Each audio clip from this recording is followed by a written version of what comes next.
नमस्ते दोस्तों, आपकी एकेडमी में आप सभी का स्वागत है। आशा करते हैं आप सभी स्वस्थ होंगे और यूजीसी नेट हिंदी दिसंबर 2024 की तैयारी में आप सभी पूरी तरह से लग गए होंगे। दोस्तों, जैसा कि आप सभी को पता है, इस समय हम UGC net Hindi unit 9 Hindi निबंध के अंतर्गत उसके सिलेबस में जो 11 निबंध संकलित हैं उसके ऊपर से सीरीज लेके आए हैं। लगभग आज यह 7वें निबंध पर हम बात करेंगे, मजदूरी और प्रेम, जिस निबंध के लेखक हैं अध्यापक पूर्ण सिंह। प्रत्येक निबंध के ऊपर हम 2 वीडियो लेकर के आते हैं। पहले निबंध में हम संपूर्ण निबंध का लाइन बाय लाइन पाठ करते हैं। निबंध से संबंधित जितने भी वन लाइनर महत्वपूर्ण तथ्य होते हैं हम करते हैं, और साथ ही पहले ही वीडियो में हम उस पार्टिकुलर निबंध से संबंधित जितने भी PYQ 2006 से अब तक पूछे जाते हैं, मैं कोशिश करता हूँ उसमें से अधिक PYQ करा दूँ, क्योंकि आप स्वयं से स्वयं का मूल्यांकन तत्काल तुरंत कर पाओ। क्योंकि सबसे बड़ी बात ये होती है कि आप पूरे कंटेंट को पढ़ने के बाद आपको ये देखना होता है कि आपके कितने प्रश्न सही हो रहे हैं या फिर कितने प्रश्न गलत हो रहे हैं। आप अंधकार में मत रहिए। आप कंटेंट पढ़ने के बाद जो भी एग्ज़ाम प्रश्न में पूछे जाते हैं, सेम उसी प्रश्न को PYQ को देखिए और वहाँ से अपने मूल्यांकन के बारे में सोचिए।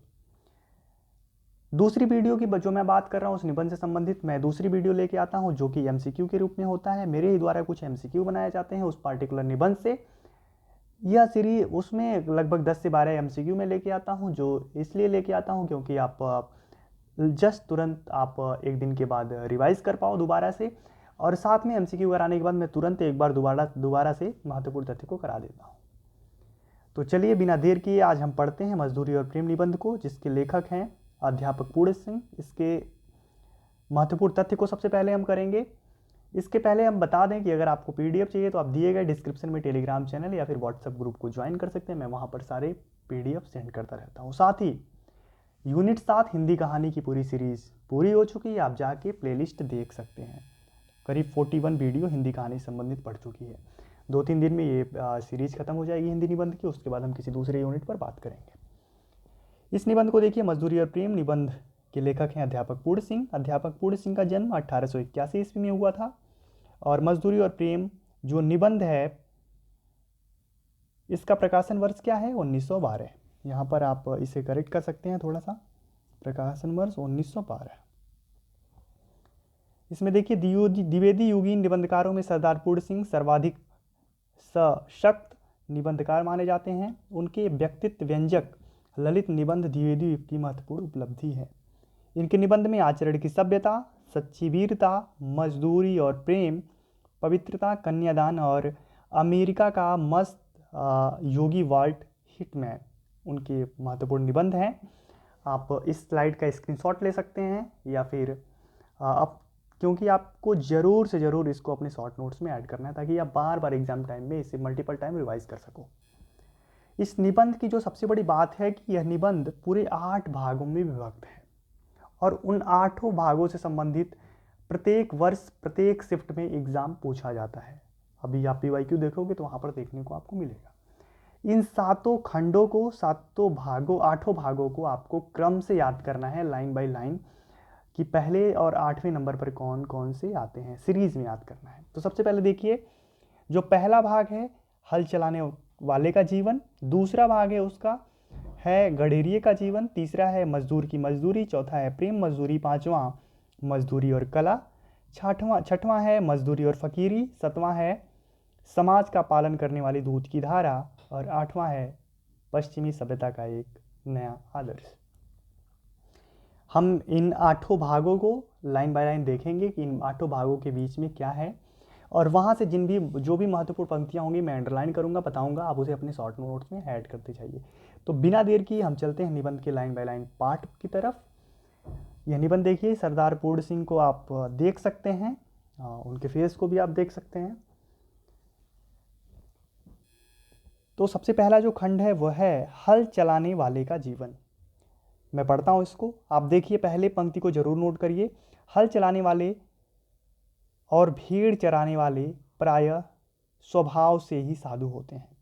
यह बहुत ही महत्वपूर्ण पंक्ति है, क्योंकि पहली पंक्ति हल चलाने वाले के जीवन से संबंधित है, जिसमें भेड़ शब्द भी आया है, और जो दूसरा खंड है उसमें गडेरिये का जिक्र हुआ है। और गडेरिया जो जात होती है उनका व्यापार, उनका जो स्वरोजगार होता है वो जहाँ तक मैं जानता हूँ भेड़ियों का वो लोग पालन करते हैं, पालते हैं। जैसे उनके पालतू जानवरों में भेड़ी ही होती हैं। अभी आप इस निबंध में भी देखेंगे तो आपको पता चलेगा। इसमें देखिए उसके बाद हल चलाने वाले अपने शरीर का हवन किया करते हैं। खेत उनकी हवनशाला है। उनके हवन कुंड की ज्वाला की किरणें चावल के लंबे और सफ़ेद दानों के रूप में निकलती हैं। गेहूं के लाल लाल दाने इस अग्नि की चिंगारियों की डालियां सी हैं। मैं जब भी कभी अनार के फूल और फल देखता हूँ तब मुझे बाग के माली का रुधिर याद आता है। इसे आप ध्यान दीजिए। जिन भी पंक्ति को मैं अंडरलाइन करता हूँ उसे आप ज़रूर ध्यान दीजिएगा। अगर ये अंडरलाइन की हुई आपको PDF चाहिए उसे भी बता सकते हैं आप। उसकी मेहनत के कण जमीन में गिरकर उगे हैं और हवा तथा प्रकाश की सहायता से मीठे फलों के रूप में नजर आ रहे हैं। किसान मुझे अन्न में, फूल में, फल में आहुति हुआ सा दिखाई पड़ता है। कहते हैं ब्रह्माहुति से जगत पैदा होता है। अन्न पैदा करने में किसान भी ब्रह्मा के समान है। खेती उसके ईश्वरीय प्रेम का केंद्र है। क्या है? खेती उसके ईश्वरीय प्रेम का केंद्र है।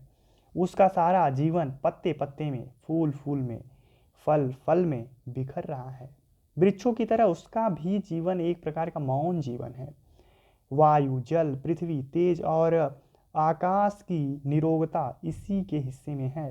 विद्या यह नहीं पढ़ा, जप और तप यह नहीं करता, संध्या वंदनादि इसे नहीं आते, ज्ञान ध्यान का इसे पता नहीं, मंदिर मस्जिद गिरजे से इसे कोई सरोकार नहीं। केवल साग पात खाकर ही यह अपनी भूख निवारण कर लेता है। ठंडे चश्मों और बहती हुई नदियों के शीतल जल से यह अपनी प्यास बुझा लेता है। प्रातःकाल उठकर यह अपने हल बैलों को नमस्कार करता है और खेत जोतने चल देता है। दोपहर की धूप इसे भाती है। इसे कच्ची मिट्टी ही में खेल खेल कर बड़े हो जाते हैं। मतलब इनके बच्चे मिट्टी में ही खेल खेल कर बड़े हो जाते हैं। इसको और इसके परिवार को बैल और गायों से प्रेम है। किसको? जो हल चलाने वालों का जीवन है उनका परिवार और बैलों से ज़्यादा प्रेम है। ठीक है। उनकी यह सेवा करता है। पानी बरसाने वाले के दर्शनार्थ आंखें नीले आकाश की ओर उठती हैं। नैनों की भाषा में यह प्रार्थना करता है। कौन सी भाषा में? नैनों की भाषा में। यह प्रश्न बन सकता है। सायं और प्रातः, दिन और रात विधाता इसके हृदय में अचिंतनीय और अद्भुत आध्यात्मिक भाव की वृष्टि करता है। यदि कोई इसके घर आ जाता है तो यह उसको मृदु वचन, मीठे जल और अन्न से तृप्त करता है। धोखा यह किसी को नहीं देता। यदि इसको कोई धोखा दे भी दे तो इसका इसे ज्ञान नहीं होता, क्योंकि इसकी खेती हरी भरी है। गाय इसकी दूध देती है। स्त्री इसकी आज्ञाकारिणी है। मकान इसका पुण्य और आनंद का स्थान है। पशुओं को चराना, नहलाना, खिलाना पिलाना, उसके बच्चों की अपने बच्चों की तरह सेवा करना, खुले आकाश के नीचे उसके साथ रातें गुजार देना क्या स्वाध्याय से कम है? दया, वीरता और प्रेम जैसा इन किसानों में देखा जाता है, अन्यत्र मिलने का नहीं। गुरु नानक ने ठीक कहा है। आप इन पंक्ति को लोग नोट कर लीजिए। गुरु नानक की पंक्ति है और यह हल चलाने वाले के जीवन से भाग के अंतर्गत आया है। किसकी पंक्ति? गुरु नानक की पंक्ति। भोले भाव मिले रघुराई, भोले भाले किसानों को ईश्वर अपने खुले दीदार का दर्शन देता है। उनकी फूस की छतों में से सूर्य और चंद्रमा छन छन कर उनके बिस्तरों में पड़ते हैं। ये प्रकृति के जवान साधु हैं। कौन? ये प्रकृति के जवान साधु हैं। यह पंक्ति हल चलाने वाले जीवन से के भाग में आया है। जब कभी मैं इन बेमुकुट के गोपालों के दर्शन करता हूँ मेरा सिर स्वयं ही झुक जाता है।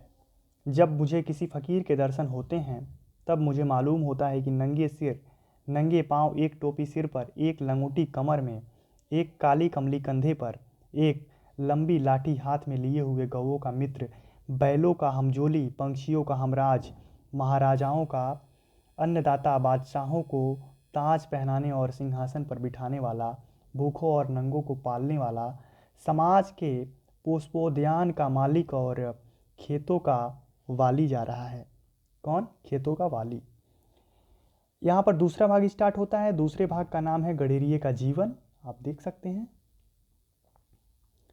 गडेरिये के जीवन में ये कहते हैं, एक बार मैंने एक बूढ़े गडेरिये को देखा। घना जंगल है, हरे हरे वृक्षों के नीचे उसकी सफ़ेद ऊन वाली भेड़ें, देखिए उसकी भेड़ आ गया ना, उसकी भेड़ें अपना मुंह नीचे किए हुए कोमल कोमल पत्तियां खा रही हैं। गडेरिया बैठा आकाश की ओर देख रहा है। ऊन काटता है, यानी उनका जो व्यवसाय है वो ऊन से है। और ऊन किससे निकलता है? भेड़ियों से। उसकी आंखों में प्रेम लाली छाई हुई है। वह निरोगता की पवित्र मदिरा से मस्त हो रहा है।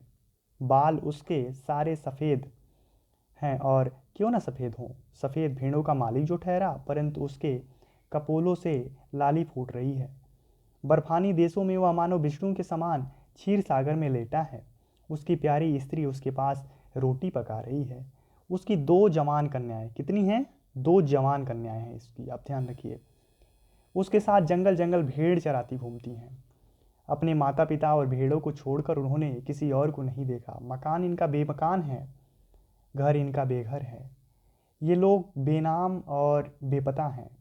किसी के घर, अब इन पंक्ति को नोट कर लीजिए आप, यह भेड़ चराने वाले के जीवन से संबंधित है। किसी के घर कर मैं न घर कर बैठना इस दाने फानी में, बेठिकाना ठिकाना बेठिकाना और मका वरला मका रखना। इस दिव्य परिवार को कुटी की जरूरत नहीं। जहाँ जाते हैं एक घास की झोपड़ी बना लेते हैं। दिन को सूर्य, रात को तारागढ़ इनके सखा हैं। गडेरिये की कन्या पर्वत के शिखर के ऊपर खड़ी सूर्य का अस्त होना देख रही है। उनकी सुनहली किरणें इसके लिए लावण्य मुख पर पड़ रही हैं। यह सूर्य को देख रही हैं और वह इसको देख रहा है। हुए थे, इसमें देखिए एक तीसरी पंक्ति है, यह उक्ति है, हुए थे आंखों के कल इशारे, इधर हमारे उधर तुम्हारे। शेर टाइप का है। चले थे अश्कों के क्या फवारे, इधर हमारे उधर तुम्हारे। बोलता कोई भी नहीं। सूर्य उसकी युवावस्था की पवित्रता पर मुग्ध है और वह आश्चर्य के अवतार सूर्य की महिमा के तूफान में पड़ी नाच रही है। इनका जीवन बर्फ की पवित्रता से पूर्ण और वन की सुगंधि से सुगंधित है। इनके मुख, शरीर और अंतःकरण सफ़ेद। इनकी बर्फ, पर्वत और भेड़ें सफ़ेद। अपनी सफ़ेद भेड़ों में यह परिवार शुद्ध सफ़ेद ईश्वर के दर्शन करता है।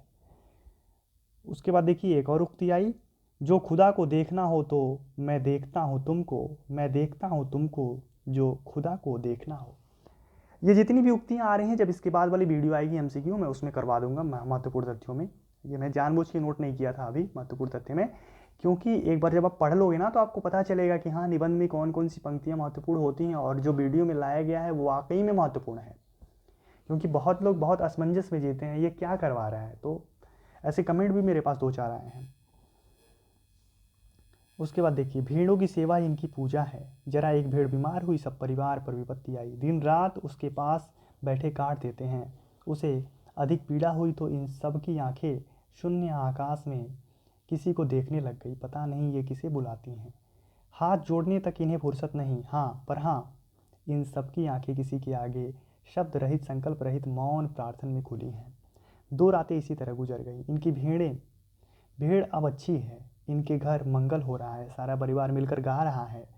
इतने में नीले आकाश पर बादल घिरे और झमझम बरसने लगे। मानो प्रकृति के देवता भी इनके आनंद से आनंदित हुए। बूढ़ा गडेरिया आनंद मत्त होकर नाचने लगा।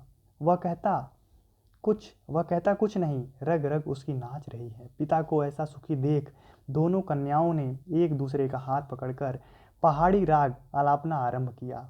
साथ ही धम धम थम थम नाच की उन्होंने धूम मचा दी। मेरी आंखों के सामने ब्रह्मानंद का समा बांध दिया। मेरे पास मेरा भाई खड़ा था। मैंने उससे कहा, भाई, ये लेखक कह रहे हैं, मेरे पास मेरा भाई खड़ा था। मैंने उससे कहा, भाई, अब मुझे भी भेड़े ले दो। ऐसे ही मूक जीवन से मेरा भी कल्याण होगा। विद्या को भूल जाऊं तो अच्छा है, मेरी पुस्तक खो जाए तो उत्तम है। ऐसा होने से कदाचित इस वनवासी परिवार की तरह मेरे दिल के नेत्र खुल जाएं और मैं ईश्वरीय झलक देख सकूं।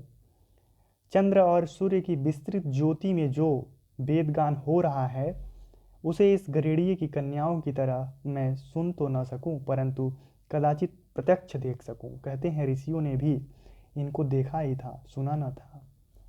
पंडितों की ऊट पटांग बातों से मेरा जी उकता गया है। प्रकृति की मंद मंद हंसी में ये अनपढ़ लोग ईश्वर के हंसते हुए होठ देख रहे हैं। पशुओं के अज्ञान में गंभीर ज्ञान छिपा हुआ है। इन लोगों के जीवन में अद्भुत आत्मानुभव भरा हुआ है। गडेरिए के परिवार की प्रेम मजदूरी का मूल्य कौन दे सकता है। तीसरा देखिए, यहाँ से तीसरा भाग उस स्टार्ट होता है। तीसरा भाग है मजदूर की मजदूरी। मजदूर की मजदूरी में वो कहते हैं कि आपने 4 आने पैसे मजदूर के हाथ में रखकर कहा, यह लो दिन भर की अपनी मजदूरी। वाह क्या दिल लगी है। हाथ पांव सिर आंखें इत्यादि सबके सब अवयव उसने आपको अर्पण कर दिए। ये सब चीज़ें उसकी तो थी ही नहीं, ये तो ईश्वरीय पदार्थ है। तो पैसे आपने उसको दिए, वे भी आपके न थे, वे तो पृथ्वी से निकली हुई धातु के टुकड़े थे, अतएव ईश्वर के निर्मित थे। मजदूरी का ऋण तो परस्पर ही प्रेम सेवा से चुकता होता है। किससे? इस निबंध में देखिए कहा जा रहा है कि मजदूरी का ऋण तो परस्पर प्रेम सेवा से चुकता होता है, अन्न धन देने से नहीं। यहाँ प्रश्न बन सकता है और मैं एमसीक्यू में यह प्रश्न बनाऊंगा, और किस तरीके से बनाऊंगा ये नहीं बता रहा हूं। वे तो दोनों ही ईश्वर के हैं। अन्न धन वही बनाता है, जल भी वही देता है। एक जिल्दसाज ने मेरी एक पुस्तक की जिल्द बांध दी। मैं तो इस मजदूर को कुछ भी न दे सका, परंतु उसने उम्र भर के लिए एक विचित्र वस्तु मुझे दे डाली। जब कभी मैंने उस पुस्तक को उठाया, मेरे हाथ जिल्दसाज के हाथ पर जा पड़े। पुस्तक देखते ही मुझे जिल्दसाज याद आ जाता है। वह मेरा आमरण मित्र हो गया। पुस्तक हाथ में आते ही मेरे अंतःकरण में रोज भरत मिलाप का सा समा बध जाता है। गाढ़े की एक कमीज को एक अनाथ विधवा सारी रात बैठकर सीती है। साथ ही साथ वह अपने दुख पर रोती भी है। एक दिन को खाना न मिला, रात को भी कुछ मैसर न हुआ। अब वह एक एक टाके पर आशा करती है कि कमीज कल तैयार हो जाएगी, तब कुछ तो खाने के लिए मिलेगा। जब वह थक जाती है तब ठहर जाती है। सुई हाथ में लिए हुए कमीज घुटने पर बिछी हुई हैं।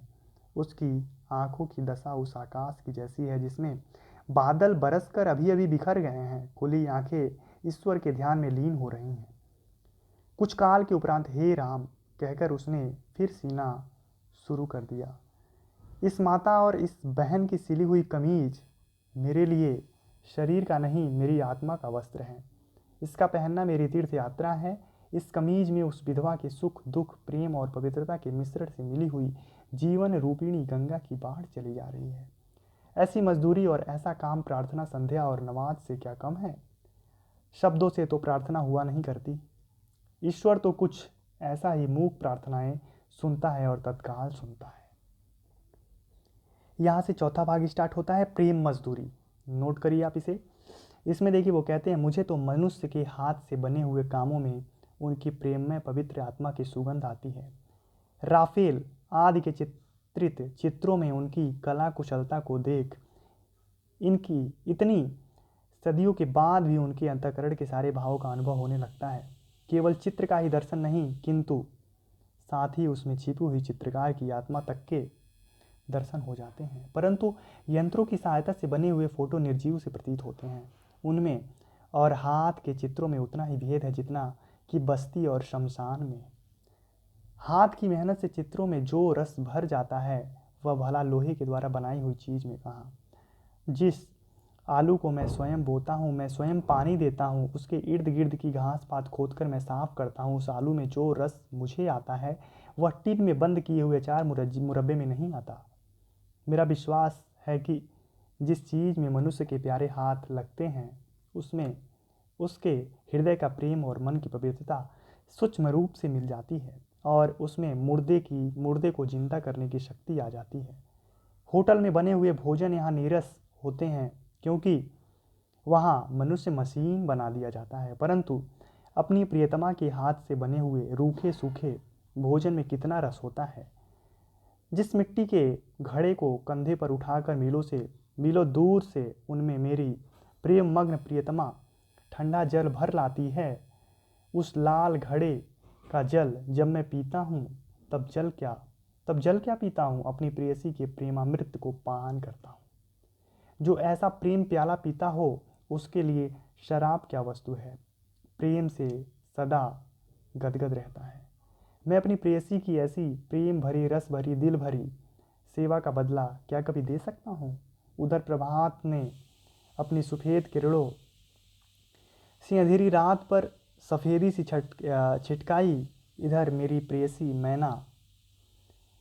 मैना अथवा कोयल, मैना पंछी है और कोयल भी पंछी है, कोयल की तरह अपने बिस्तर से उठी। मतलब मैना और कोयल की तरह, मतलब ऐसी मैना और कोयल की तरह मीठी आवाज़ लिए हुए अपने बिस्तर से मेरी पत्नी उठी। अपनी पत्नी की जो उपमा वो किससे दे रहे हैं, मैना और कोयल नामक पक्षी से। उसने गाय का बछड़ा खोला, दूध की धारा से अपना कटोरा भर लिया, गाते गाते अन्न को अपने हाथों से पीस कर सफ़ेद आटा बना लिया। इस सफ़ेद आटे से भरी हुई छोटी छोटी टोकरी, सिर पर एक हाथ में दूध से भरा हुआ लाल मिट्टी का कटोरा, दूसरे हाथ में मक्खन की हांडी। जब मेरी प्रिया घर की छत से नीचे इस तरह खड़ी होती है तब वह छत के ऊपर की श्वेत प्रभा से भी अधिक आनंददायक, बलदायक, बुद्धिदायक जान पड़ती है। उस समय वह उस प्रभा से अधिक रसीली, अधिक रंगीली, जीती जागती चैतन्य और आनंदमयी प्रातःकालीन शोभा सी लगती है। मेरी प्रिया अपने हाथ से चुनी हुई लकड़ियों को अपने दिल से चुराई हुई एक चिंगारी से लाल अग्नि में बदल देती है। देखिए क्या शानदार कल्पना है। जब वो आटे को छलनी से छानती है, किन किन चीज़ों में सौंदर्य देखा जा रहा है, आप ध्यान दीजिए इस पर। जब वो आटे को छलनी से छानती है तब मुझे उसकी छलनी के नीचे एक अद्भुत ज्योति की लौ नज़र आती है। जब वो उस अग्नि के ऊपर मेरे लिए रोटी बनाती है तब उसके चूल्हे के भीतर मुझे तो पूर्व दिशा की नीभो लालिमा से भी अधिक आनंददायिनी लालिमा देख पड़ती है। यह रोटी नहीं, कोई अमूल्य पदार्थ है। मेरे गुरु ने इसी प्रेम से संयम करने का नाम योग रखा है। मेरा यही योग है। उनके गुरु ने क्या, इसी प्रेम के संयम करने का नाम योग रखा है और वो कहते हैं मेरा यही योग है। 5वां अध्याय 5वां भाग देखिए क्या है, मजदूरी और कला। मजदूरी और कला के अंतर्गत ये कहते हैं, आदमियों की तिजारत करना मूर्खों का काम है। सोने और लोहे के बदले मनुष्य को बेचना मना है। आजकल भाप की कलों का दाम तो हज़ारों रुपया है, परंतु मनुष्य कौड़ी के 100 बिकते हैं। सोने और चांदी की प्राप्ति से जीवन का आनंद ही नहीं मिल सकता, सच्चा आनंद तो मुझे मेरे काम से मिलता है। मुझे अपना काम मिल जाए तो फिर स्वर्ग प्राप्ति की इच्छा नहीं। मनुष्य पूजा की सच्ची ईश्वर पूजा है। मंदिर और गिरजे में क्या रखा है, ईंट पत्थर चूना, कुछ ही कहो। आज से हम अपने ईश्वर की तलाश मंदिर, मस्जिद, गिरजा और पोथी में ना करेंगे। अब तो यही इरादा है कि मनुष्य की अनमोल आत्मा में ईश्वर के दर्शन करेंगे। यही आर्ट है, यही धर्म। देखिए ध्यान दीजिए, वह कहते हैं अब तो यही इरादा है कि मनुष्य की अनमोल आत्मा में ईश्वर के दर्शन करेंगे। यही आर्ट है, यही धर्म है। मनुष्य के हाथ से ही ईश्वर के दर्शन कराने वाले निकलते हैं। बिना काम, बिना मजदूरी, बिना हाथ के कला कौशल के विचार और चिंतन किस काम के। सभी देशों के इतिहास से सिद्ध है कि निकम्मे पादड़ियों, मौलवियों, पंडितों और साधुओं का दान के अन्न पर पला हुआ ईश्वर चिंतन अंत में पाप, आलस्य और भ्रष्टाचार में परिवर्तित हो जाता है। जिन देशों में हाथ और मुंह पर मजदूरी की धूल नहीं पड़ने पाती, वे धर्म और कला कौशल में वो कभी उन्नति नहीं कर सकते। पद्यासन निकम्मे सिद्ध हो चुके हैं। यही आसन ईश्वर प्राप्ति करा सकते हैं। जिसने जोतने, बोने, काटने और मजदूरी का काम लिया, जिनसे जोतने, बोने, काटने और मजदूरी का काम लिया जाता है, लकड़ी, ईंट और पत्थर को मूर्तिमान करने वाले लुहार, बढ़ई, मेमार तथा किसान। किन की बात हुई है, लुहार, बढ़ई, मेमार तथा किसान आदि वैसे ही पुरुष हैं जैसे कवि, महात्मा, योगी आदि। उत्तम से उत्तम और नीच से नीच काम, सबके सब प्रेम शरीर के अंग हैं। निकम्मे रहकर मनुष्यों की चिंतन शक्ति थक गई है। बिस्तरों और आसनों पर सोते और बैठे बैठे मन के घोड़े हार गए हैं। सारा जीवन निचुड़ चुका है। स्वप्न पुराने हो चुके हैं। आजकल की कविता में नयापन नहीं, उसमें पुराने ज़माने की कविता पुनरावृत्ति मात्र है। इस नकल में असल की पवित्रता और कुंवारेपन का अभाव है। अब तो एक नए प्रकार का कला कौशल पूर्ण संगीत साहित्य संसार में प्रचलित होने वाला है।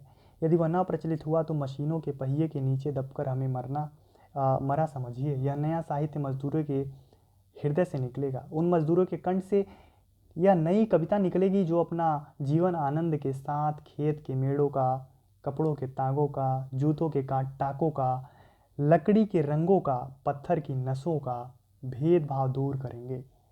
हाथ में कुल्हाड़ी, सिर पर टोकरी, नंगे सिर और नंगे पांव धूल से लिपटे और कीचड़ से रंगे हुए ये बेजमान कवि जब जंगल में लकड़ी काटेंगे, तब लकड़ी काटने का शब्द इनके असभ्य स्वरों से मिश्रित होकर वायुयान पर चढ़ दसों दिशाओं में ऐसा अद्भुत गान करेगा कि भविष्य के कलावंतों के लिए वही ध्रुपद और मल्हार का काम देगा। चरखा काटने वाली स्त्रियों के गीत संसार के सभी देशों के कौमी गीत होंगे। मजदूरों की मजदूरी ही यथार्थ पूजा होगी। कला रूपी धर्म की तभी बुद्धि होगी, तभी नए कवि पैदा होंगे, तभी नए औलियों का उद्भव होगा। परंतु ये सब के सब मजदूरी के दूध से पलेंगे। धर्म, योग, शुद्धाचरण, सभ्यता और कविता आदि के फूल इन्हीं मजदूर ऋषियों के उद्यान में प्रफुल्लित होंगे। यहाँ 5वां भाग खत्म हो गया। 6वां भाग यहाँ से है मजदूरी और फकीरी। मजदूरी और फकीरी में वो कहते हैं कि मजदूरी और फकीरी का महत्व थोड़ा नहीं, मजदूरी और फकीरी मनुष्य के विकास के लिए परमावश्यक हैं। बिना मजदूरी किए फकीरी का उच्च भाव शिथिल हो जाता है। फकीरी भी अपने आसन से गिर जाती है, बुद्धि बासी पड़ जाती है। बासी चीज़ें अच्छी नहीं होती। कितनी ही उम्र भर बासी बुद्धि और बासी फकीरी में मग्न रहते हैं, परंतु इस तरह मग्न होना किस काम का। हवा चल रही है, जल बह रहा है, बादल बरस रहा है, पक्षी नहा रहे हैं, फूल खिल रहे हैं, घास नई, पेड़ नए, पत्ते नए। मनुष्य की बुद्धि और फकीरी ही बासी। ऐसा दृश्य तभी तक रहता है जब तक बिस्तर पर पड़े पड़े मनुष्य प्रभात का आलस्य सुख मनाता है। बिस्तर से उठकर जरा बाग की सैर करो, फूल की सुगंध लो, ठंडी वायु में भ्रमण करो, वृक्षों के कोमल पल्लवों का नृत्य देखो तो पता लगे कि प्रभात समय जागना बुद्धि और अंतःकरण को तरोताजा करना है और बिस्तर पर पड़े रहना उन्हें बासी कर देना है। निकम्मे बैठे हुए चिंतन करते रहना अथवा बिना काम किए शुद्ध विचार का दावा करना मानो सोते सोते खर्राटे मारना है। जब तक जीवन के अरण्य में पादरी, मौलवी, पंडित और साधु सन्यासी हल, कुदाल और खुरपा लेकर मजदूरी न करेंगे, तब तक उनका आलस्य जाने का नहीं। तब तक उनकी बुद्धि अनंत काल बीत जाने तक मलिन मानसिक जुआ खेलती ही रहेगी। उनका चिंतन बासी, उनका ध्यान बासी, उनकी पुस्तकें बासी, उनका खेल बासी, उनका विश्वास बासी और उनका खुदा भी बासी हो गया है। इसमें संदेह नहीं कि इस साल के गुलाब के फूल भी वैसे ही हैं जैसे पिछले साल के थे, परंतु इस साल वाले ताजे हैं। इनकी लाली नई है, इनकी सुगंध भी इन्हीं की अपनी है। जीवन के नियम जीवन के नियम नहीं पलटते, वे सदा एक ही से रहते हैं, परंतु मजदूरी करने से मनुष्य को एक नया और ताज़ा खुदा नजर आने लगता है। गिरवे वस्त्रों की पूजा क्यों करते हो? गिरजे की घंटी क्यों सुनते हो? रविवार क्यों मनाते हो? 5 वक्त नमाज क्यों पढ़ते हो? त्रिकाल संध्या क्यों करते हो? मनुष्य के अनाथ नयन, अनाथ आत्मा और अनाश्रित जीवन की बोली सीखो, फिर देखोगे कि तुम्हारा यही साधारण जीवन ईश्वरीय भजन हो गया। वो सबके ओवर कटाक्ष करते हैं। देखिए इसमें वो कहते हैं मजदूरी तो मनुष्य के समष्टि रूप परिणाम है। आम आत्मा रूपी धातु के गढ़े हुए सिक्के का नकदी बयाना है जो पुरुषों की आत्माओं को खरीदने के वास्ते दिया जाता है। सच्ची मित्रता तो सेवा है। उससे मनुष्य के हृदय पर सच्चा राज्य हो सकता है। जाति पाति, रूप रंग और नाम धाम पर तथा बाप दादे का नाम पूछे बिना ही अपने आप को किसी के हवाले कर देना प्रेम धर्म का तत्व है। जिस समाज में इस तरह के प्रेम धर्म का राज्य होता है, उसका हर कोई हर किसी को बिना उसका नाम धाम पूछे ही पहचानता है, क्योंकि पूछने वाले का कुल और उसकी जात वहाँ वही होती है जो उसकी जिससे कि वह मिलता है। वहाँ सब लोग एक ही माता पिता से पैदा हुए भाई बहन हैं। अपने ही भाई बहनों के माता पिता का नाम पूछना क्या पागलपन से कम समझा जा सकता है? यह सारा संसार एक कुटुंबवत है। लंगड़े, लूले, अंधे और बहरे उसी मौरूसी घर की छत के नीचे रहते हैं, जिसकी छत के नीचे बलवान, निरोग और रूपवान कुटुंबी रहते हैं। मूढ़ों और पशुओं का पालन पोषण बुद्धिमान, सबल और निरोगी ही तो करेंगे। आनंद और प्रेम की राजधानी का सिंहासन सदा से प्रेम और मजदूरों के ही कंधों पर रहता आया है। कामना सहित होकर ही मजदूरी निष्काम होती है, क्योंकि मजदूरी का बदला ही नहीं। वो कहते हैं मजदूरी का कोई बदला नहीं। निष्काम कर्म करने के लिए जो उपदेश दिए जाते हैं, उनमें अभावशील वस्तु शुभावपूर्ण मान ली जाती है। पृथ्वी अपने ही अक्ष पर दिन रात घूमती है। यह पृथ्वी का स्वार्थ कहा जा सकता है, परंतु उसका यह घूमना सूर्य के इर्द गिर्द घूमता तो है, और सूर्य के इर्द गिर्द घूमना सूर्यमंडल के साथ आकाश में एक सीधी लकीर पर चलना है। अंत में इसका गोल चक्कर खाना सदा ही सीधा चलना है।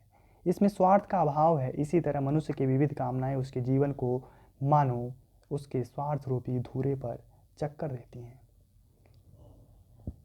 परंतु उसका जीवन अपना तो है ही नहीं। वह तो किसी आध्यात्मिक सूर्यमंडल के साथ की चाल है, और अंततः यह चाल जीवन का परमार्थ रूप है। स्वार्थ का यहाँ भी अभाव है। जब स्वार्थ कोई वस्तु ही नहीं, तब निष्काम और कामनापूर्ण कर्म करना दोनों ही एक बात हुई। इसलिए मनुष्य और फकीरी का अन्योन्याश्रय संबंध है। वो कहते हैं कि मजदूरी और फकीरी का एक अन्योन्याश्रय संबंध है। मजदूरी करना जीवन यात्रा का आध्यात्मिक नियम। जॉन आव आर्क, एक देखिए अंग्रेजी राइटर है, कि फकीरी और भेड़ चराना टॉल्स्टॉय का त्याग और जूते गांठना उमर खयाम का प्रसन्नतापूर्वक। देखिए इसको नोट कर लीजिए, ये प्रश्न PYQ में पूछा गया था। जॉन आव आर्क की फकीरी और भेड़ चराना टॉल्स्टॉय का त्याग, जूते गांठना उमर खयाम का प्रसन्नतापूर्वक तंबू सीते फिरना, सबका एक दूसरे से संबंध है। खलीफा उमर का अपने रंग महलों में चटाई आदि बुनना, ब्रह्म ज्ञानी कबीर और रैदास का शुद्र होना, गुरु नानक और भगवान श्री कृष्ण का कूक पशुओं को लाठी लेकर हाँकना सच्ची फकीरी का अनमोल भूषण है। यहाँ देखिए 7वां भाग स्टार्ट होता है। 7वें भाग का नाम है समाज का पालन करने वाली दूध की धारा। एक दिन गुरु नानक यात्रा करते करते लालो नाम की एक बढ़ई के घर ठहरे। उस गांव का भागो नामक रईस बड़ा मालदार था। लालो जो कि एक बढ़ई था, भागो उस गांव का रईस था। उस दिन भागो के घर ब्रह्मभोज था। दूर दूर से साधु आए थे। गुरु नानक का आगमन सुनकर भागो ने उन्हें भी निमंत्रण भेजा। गुरु ने भागो का अन्न खाने से इनकार कर दिया। इस बात पर भागो को बड़ा क्रोध आया। उसने गुरु नानक को बलपूर्वक पकड़ मंगाया और उनसे पूछा, आप मेरे यहाँ का अन्न क्यों नहीं ग्रहण करते? गुरुदेव ने उत्तर दिया, भागो अपने घर का हलवा पूरी ले आओ तो हम इसका कारण बतला दें। वह हलवा पूरी लाया तो गुरु नानक ने लालो के घर, लालो जो कि बढ़ई है, मजदूर है, के घर से भी उसके मोटे अन्न की रोटी मंगवाई। भागो की हलवा पूरी उन्होंने एक हाथ में और भाई लालो की मोटी रोटी दूसरे हाथ में लेकर दोनों को दबाया तो एक से लहू टपका, दूसरी से दूध की धारा। अब बताइए लहू किससे टपका और दूध की धारा किससे टपका? आप संकेत करिए। जो भागो नाम का रईस था, रईस के खून की धारा टपका, क्योंकि वो कई लोगों का श्रम परिश्रम लूट करके रईस बना है। और जो लालो नाम का जो बढ़ई है, मजदूर है, वहां से दूध की धारा, मीठी दूध की धारा निकल रही है। अब देखिए दूध की धारा निकली। बाबा नानक का यही उपदेश हुआ। जो धारा भाई लालो की मोटी रोटी से निकली थी, वही समाज का पालन करने वाली दूध की धारा है। यही धारा शिव जी की जटा से और यही धारा मजदूरी की उंगलियों से निकलती है। मजदूरी करने से हृदय पवित्र होता है, संकल्प दिव्य लोकांतर में विचरते हैं। हाथ की मजदूरी ही से सच्चे ऐश्वर्य की उन्नति होती है। जापान में मैंने कन्याओं और स्त्रियों को ऐसी कलावती देखा है कि वे रेशम के छोटे छोटे टुकड़ों को अपनी दस्तकारी की बदौलत हजारों की कीमत का बना देती हैं। नाना प्रकार के प्राकृतिक पदार्थों और दृश्यों को अपनी सुई से कपड़े के ऊपर अंकित कर देती हैं। जापान निवासी कागज, लकड़ी और पत्थर की बड़ी अच्छी मूर्तियां बनाते हैं। करोड़ों रुपए के हाथ से बने हुए जापानी खिलौने विदेश में बिकते हैं। हाथ की बनी हुई जापानी चीज़ें मशीन से बनी हुई चीज़ों को मात करती हैं। संसार के सब बाजारों में उनकी बड़ी मांग रहती है। पश्चिमी देशों के लोग हाथ की बनी हुई जापान की अद्भुत वस्तुओं पर जान देते हैं। एक जापानी तत्वज्ञानी का कथन है कि हमारी 10 करोड़ उंगलियां सारे काम करती हैं। उन उंगलियों की ही के बल से संभव है हम जगत को जीत लें। We shall beat the world with the tips of our fingers. जब तक धन और ऐश्वर्य की जन्मदात्री हाथ की कारीगरी की उन्नति नहीं होती, तब तक भारतवर्ष ही की क्या किसी भी देश या जाति की दरिद्रता दूर नहीं हो सकती। यदि भारत की 30 करोड़ नर नारियों की उंगलियां मिलकर कारीगरी के काम करने लगे तो उनकी मजदूरी की बदौलत कुबेर का महल उनके चरणों में आप गिरे। अन्न पैदा करना तथा हाथ की कारीगरी और मेहनत से जड़ पदार्थों को चैतन्य चिन्ह से सुसज्जित करना, क्षुद्र पदार्थों को अमूल्य पदार्थों में बदल देना इत्यादि कौशल ब्रह्म रूप होकर धन और ऐश्वर्य की सृष्टि करते हैं। कविता, फकीरी और साधुता के ये दिव्य कला कौशल जीते जागते और हिलते डुलते प्रतिरूप हैं। इनकी कृपा से मनुष्य जाति का कल्याण होता है। ये उस देश में कभी निवास नहीं करते जहाँ मजदूर की मजदूरी का सत्कार नहीं होता, जहाँ शूद्र की पूजा नहीं होती।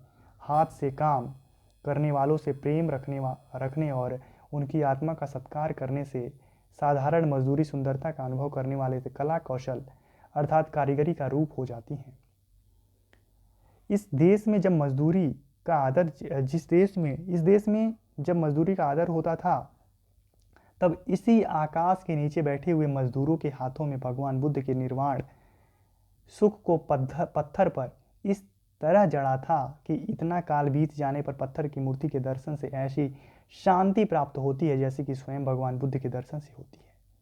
मुंह, हाथ, पांव इत्यादि का गढ़ देना साधारण मजदूरी, परंतु मन के गुप्त भावों और अंतःकरण की कोमलता तथा जीवन की सभ्यता को प्रत्यक्ष प्रकट कर देना प्रेम मजदूरी है। शिव जी के तांडव नृत्य को और पार्वती जी के मुख की शोभा को पत्थरों की सहायता से वर्णन करना, जड़ को चैतन्य बना देना, इस देश में कारीगरी का बहुत दिनों से अभाव है। महमूद ने जो सोमनाथ के मंदिर में प्रतिष्ठित मूर्तियां तोड़ी थीं, उसकी कुछ भी वीरता सिद्ध नहीं होती। उन मूर्तियों को तो हर कोई तोड़ सकता था। उसकी वीरता की प्रशंसा तब होती जब वह यूनान की प्रेम मजदूरी अर्थात वहाँ वालों के हाथ की अद्वितीय कारीगरी प्रकट करने वाली मूर्तियाँ तोड़ने का साहस कर सकता। वहाँ की मूर्तियाँ तो बोल रही हैं, वे जीती जागती हैं, मुर्दा नहीं। इस समय के देव स्थानों में स्थापित मूर्तियाँ देखकर अपने देश की आध्यात्मिक दुर्दशा पर लज्जा आती है। उनसे तो यदि अनगढ़ पत्थर पर पत्थर रख दिए जाते तो अधिक शोभा पाते। जब हमारे यहाँ के मजदूर चित्रकार तथा लकड़ी और पत्थर पर काम करने वाले भूखों मरते हैं, तब हमारे मंदिरों की मूर्तियाँ कैसे सुंदर हो सकती हैं। क्या खतरनाक कटाक्ष है इस पंक्ति में, देखिए। ऐसे कारीगर तो यहाँ शूद्र के नाम से पुकारे जाते हैं। याद रखिए, बिना शूद्र राजा के मूर्ति पूजा कीवा कृष्ण और शालिग्राम के छिछोरेपन से दरिद्रता को प्राप्त हो रहे हैं। यही कारण है जो आज हम जातीय दरिद्रता से पीड़ित हैं। यहाँ से 8वां जो भाग है वो स्टार्ट होता है। 8वां भाग है पश्चिमी सभ्यता का एक नया आदर्श। पश्चिमी सभ्यता मुख मोड़ रही है, वह एक नया आदर्श देख रही है। अब उसकी चाल बदलने लगी है। वह कलों की पूजा को छोड़कर मनुष्यों की पूजा को अपना आदर्श बना रही है। इस आदर्श के दर्शाने वाले देवता रस्किन और टॉल्स्टॉय आदि हैं। पाश्चात्य देशों में नया प्रभात होने वाला है। वहाँ के गंभीर विचार वाले लोग इस प्रभात का स्वागत करने के लिए उठ खड़े हुए हैं।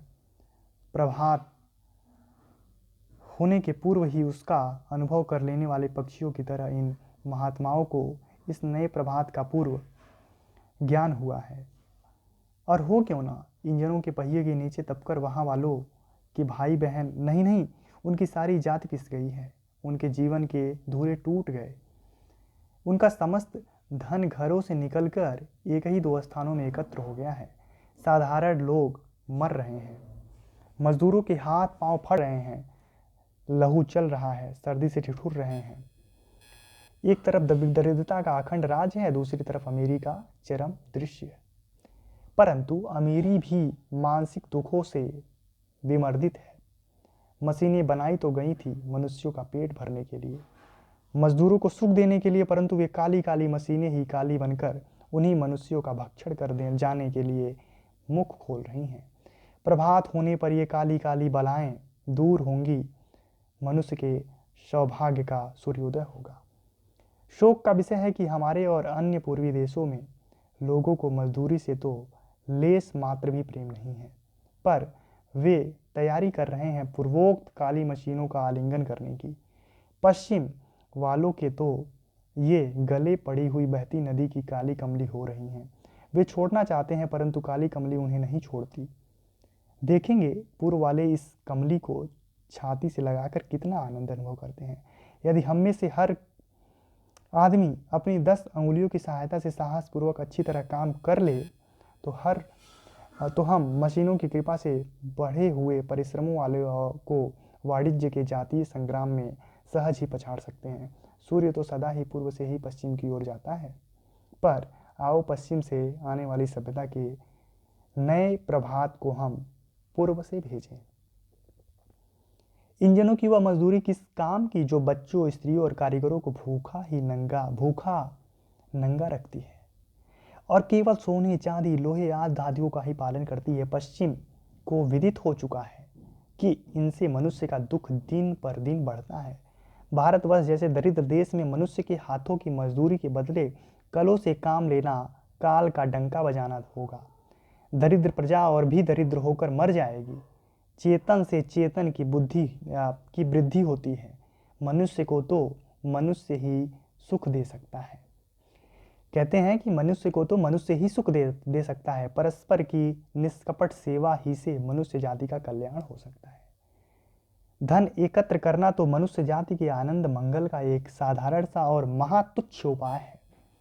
धन की पूजा करना नास्तिकता है। ईश्वर को भूल जाना, अपने भाई बहनों का तथा मानसिक सुख और कल्याण के देने वालों को मानकर अपने सुख के लिए शारीरिक राज्य की इच्छा करना है।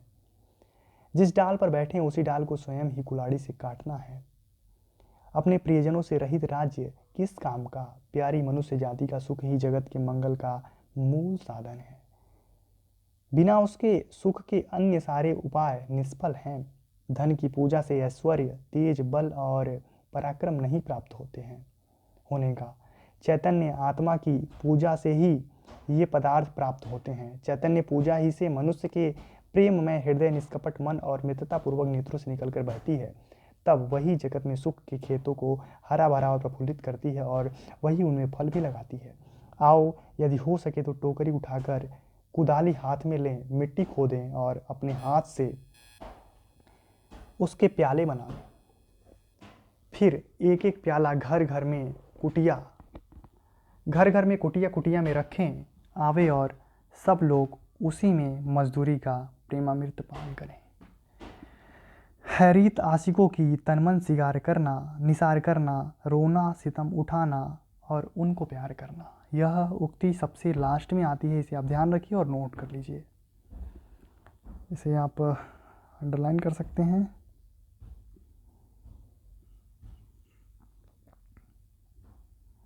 ये ऐसे ही मतलब अगली स्लाइड बना रहा था तो इसी में आ गया था।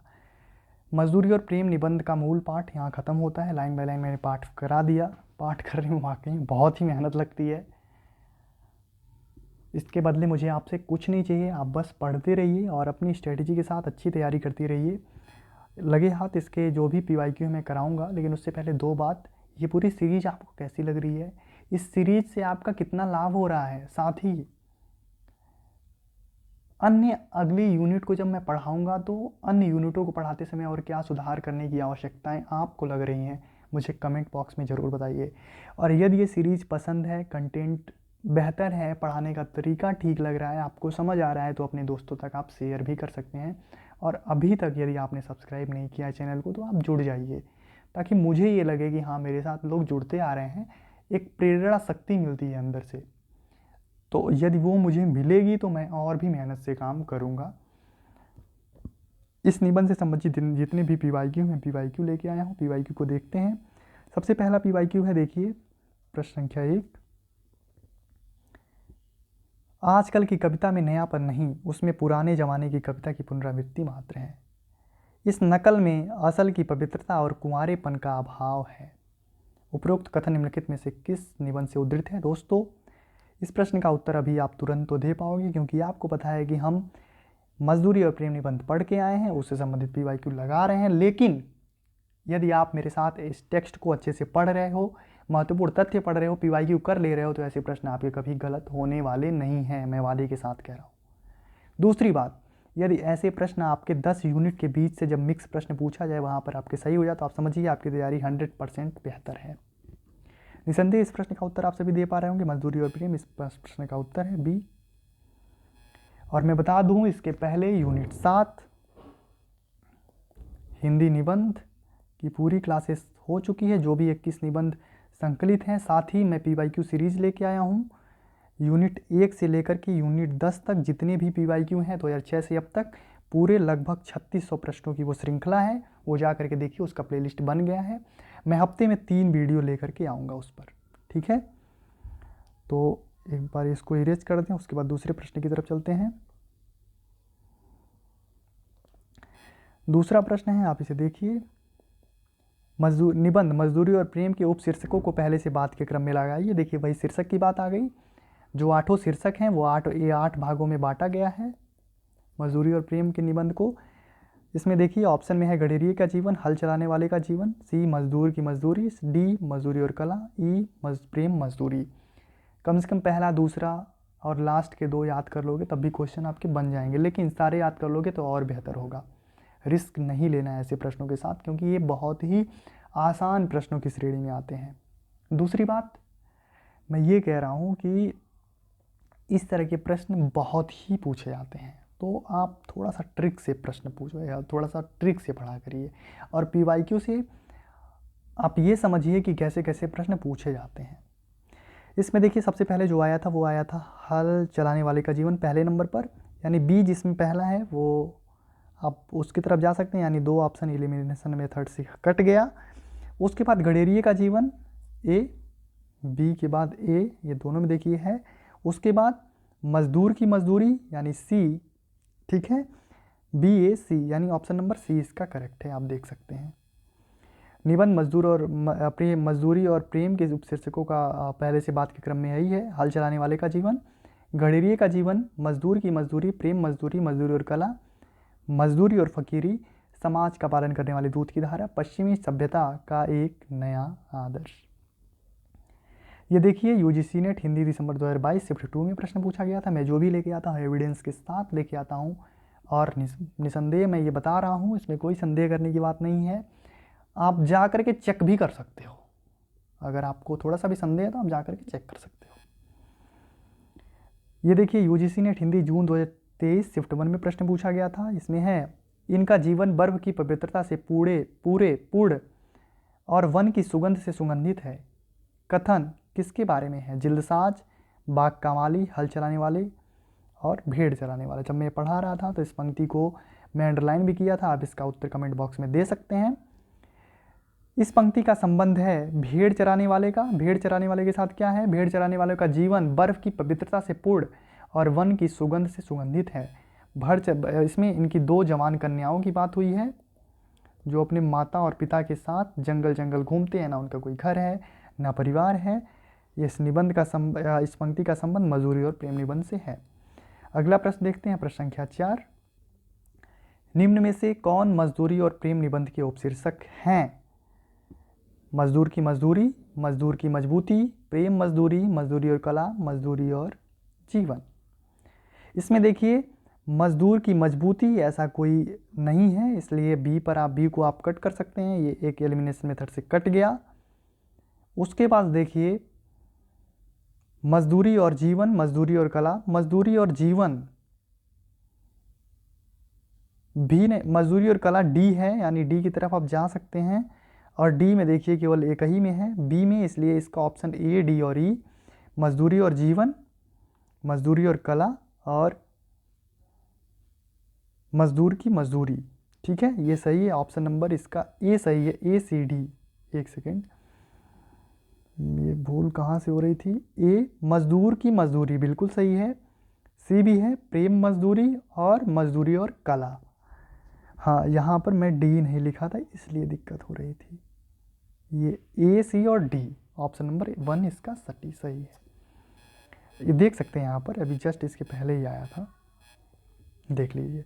मजदूर की मजदूरी, प्रेम मजदूरी और मजदूरी और कला, ये तीनों आया पूछा गया था इसमें।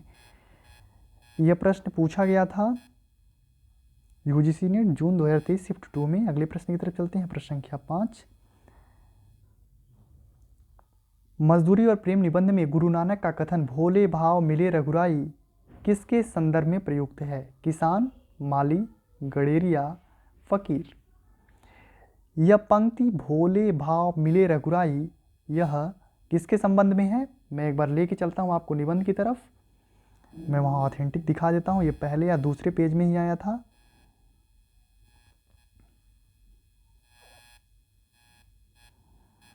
यह दूसरे में यहीं पर होगा।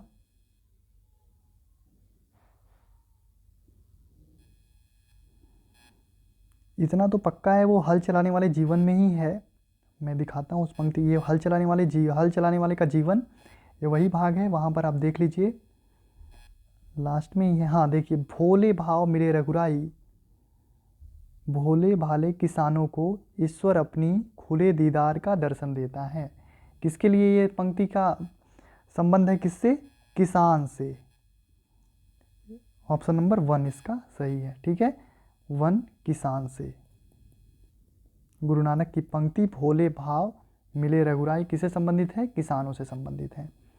अगले प्रश्न की तरफ चलते हैं। ये प्रश्न आपके लिए होमवर्क है। ये प्रश्न, दोनों प्रश्न आपके लिए होमवर्क में मैं देके छोड़ के जाता हूँ। इसमें देखिए, मजदूरी और प्रेम निबंध के अनुसार सूची 1 के साथ सूची 2 का मिलान कीजिए। ये लास्ट में आया था, मैं दिखा देता हूँ ये कहाँ से है। आप वहाँ से जा कर के निबंध में जॉन आर का संबंध किससे है? टॉल्स्टाय का उमर खयाम और खलीफा उमर का संबंध किससे है? मैं आपको दिखाता हूँ। ये है मजदूरी और फ़कीरी से संबंध है इस पंक्तियों का।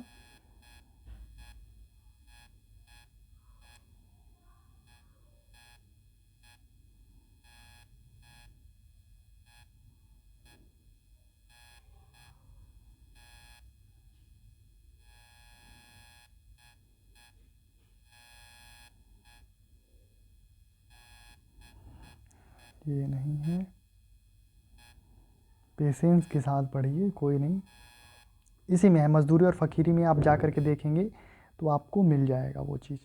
ठीक है, देखिए मौलवी पादरी ये सब आए हुए हैं ना इसमें, इसी में है वो।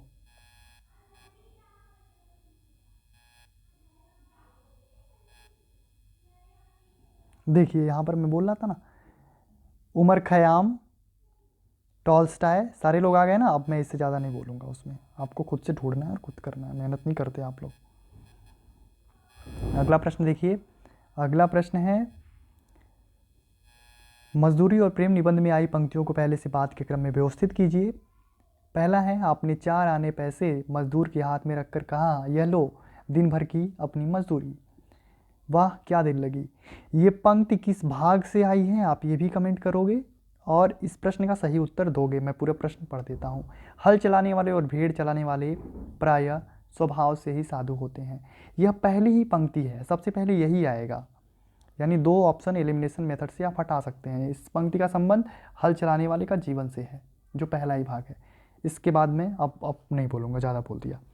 पश्चिमी सभ्यता मुख मोड़ रही है, वह एक नया आदर्श देख रही है। ये भी बता सकता हूँ, इससे ही प्रश्न सॉल्व हो जाएगा। लेकिन नहीं, मुझे तो मनुष्य के हाथ से बने कामों में उनकी प्रेममय पवित्र आत्मा की सुगंध आती है। आदमियों की तिजारत करना मूर्खी का काम है, सोने और लोहे के बदले मनुष्य को बेचना मना है। इस प्रश्न का सही उत्तर क्या है आप कमेंट बॉक्स में दीजिए। मैं उत्तर भी नहीं लिख के आया हूँ, इसमें देखिए, इसका स्क्रीनशॉट लीजिए और कमेंट बॉक्स में मुझे आराम से आप इस प्रश्न का उत्तर बताइए। अगला प्रश्न है, मजदूरी और प्रेम निबंध के अनुसार पश्चिमी सभ्यता मुखमोड़ रखकर जिस नए आदर्श की ओर उन्मुख हो रही है, उस आदर्श को दर्शाने वाले देवता कौन हैं? ये प्रश्न है, ये पंक्ति पूछी गई थी, मैं उसको अंडरलाइन भी कराया था। क्या वर्ड्सवर्थ हैं, एलियट हैं, टॉल्स्टॉय हैं या गोर्की हैं?